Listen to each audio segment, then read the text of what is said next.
Hey guys, how's it going? Smith Comedy Gamer here. Today we are going to talk about the epic battle between Xbox One and PS4. Which one is going to be better? Which one is going to appeal to the users more? Okay, to start off, just look at these two controllers. That looks absolutely retarded. Sorry to the Xbox makers, sorry to Microsoft, that controller looks retarded. There's nothing innovative about it. It looks like it's a pain in the butt to hold. No. Go over to the PS4 one. Look at this. It looks like it's got padded grips. It looks like it's got a screen on it. The layouts are the same, just like this. I mean, it's the same layout, but this is obviously more innovative.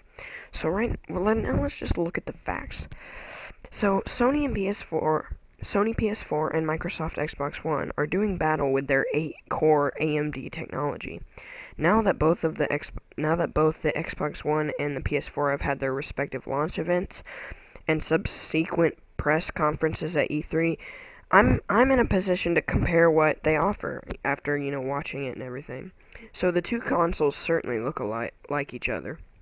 They both have angular shapes, black coloring, and a combination of matte and gloss finishing. I'm not particularly sold on either design, but they do hold more than a passing resemblance to the Sony PS2, the best-selling console of all time.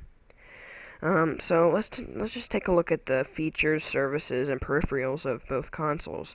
So the Xbox One is always online. I mean, it requires gamers to maintain a constant internet connection. If your Xbox One is disconnected for more than 24 hours, your games will cease to function. You'll still be able to watch TV, use Blu-rays, and surf the web, but your games will be off limit.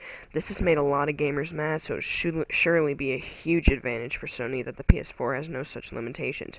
Unless you're playing online, streaming games, or downloading, your PS4 does not need to be connected to the internet. Games will always work regardless, so that's a big up for the PS4. The next is pre-owned used titles.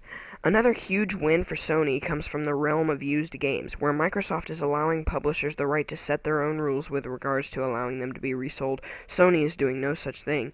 Pre-owned games will work on the PS4 just as they do with the PS3 and the PS2. You can lend a game to a friend just simply by handing them the disc. However, with the Xbox One, you can only lend a game to a person you've had in your Xbox Live friends list for longer than 30 days, and you can only do it once. This could lead to reduced availability and or increased prices for pre-owned titles, though it is hard to predict how it will all shake down when the consoles and games finally go on sale. Microsoft is saying that they designed the Xbox One so game publishers can enable you to trade in your games at participating retailers, and they said that Microsoft does not charge a platform fee to retailers, publishers, or consumers for enabling transfer. So that's okay. Now, if you look at the price, both consoles will go on sale later this year. The Xbox One in November, and there's no exact date confirmed for the PS4, I don't think. I do have confirmed prices, though. And again, the Sony PS4 looks to be a more attractive prospect. The PS4 will cost $399 in the US, $349 in the UK, and $399 in Europe. And $549 in Australia.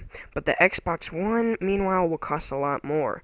$499 in the US, 429 euros or pounds in the UK, and $599 in Australia. Price is always going to be the key battleground in these frugal times. It would be interesting to see what percentage of gamers are willing to fork out the extra cash for the Xbox.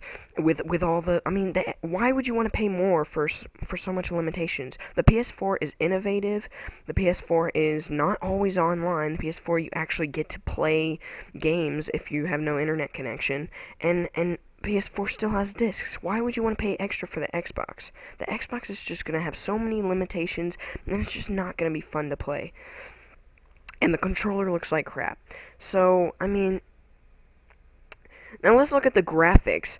It's got the AMD graphics, and both console makers are relying on AMD to design their next graphics processors that will produce the next generation visuals that differentiate console games from the emerging smartphone market.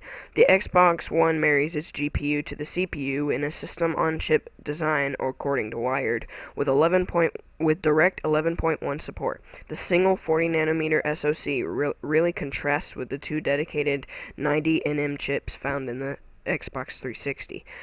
However, it only marginally contrasts with the PS4, which also combines its AMD CPU with the chip's GPU.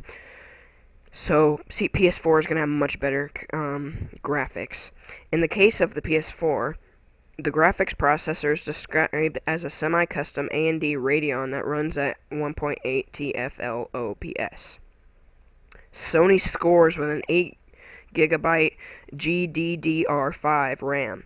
One of the most impressive things about the PS4 specs has been its use of the 8GB GDDR5 RAM. Microsoft unveiled the Xbox One to have 8GB RAM as well, but it's DDR3 memory variety. That way means more to game developers in the long run as to opposed to gamers themselves right now, but it's still an interesting choice for the Xbox One. So, PS4. Let's go back to the controller. The Xbox One controller versus the PS4 DualShock controller is a debate that won't be won anytime soon, mostly because gamers already have a locked-in preference. The reason for this is that neither Sony nor Microsoft have radically changed their respective controllers over the years. They're more like evolutions. 2000 and 2001. The DualShock 4 is a little bigger in the next generation thanks to its unique front and center touchpad.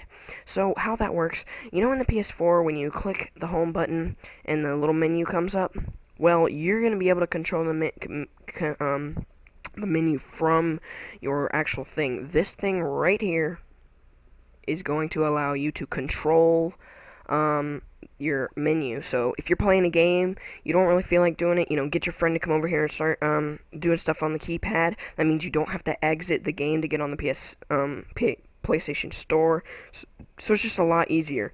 Xbox One does not have that option. So,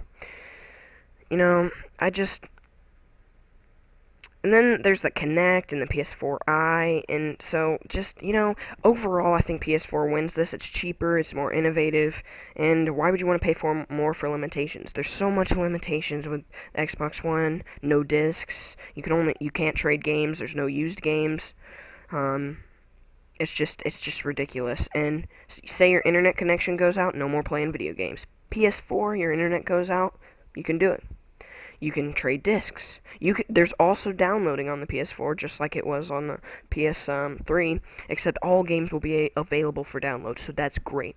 So PS4 automatically pulls this one out. So sorry Xbox One, but you're going down.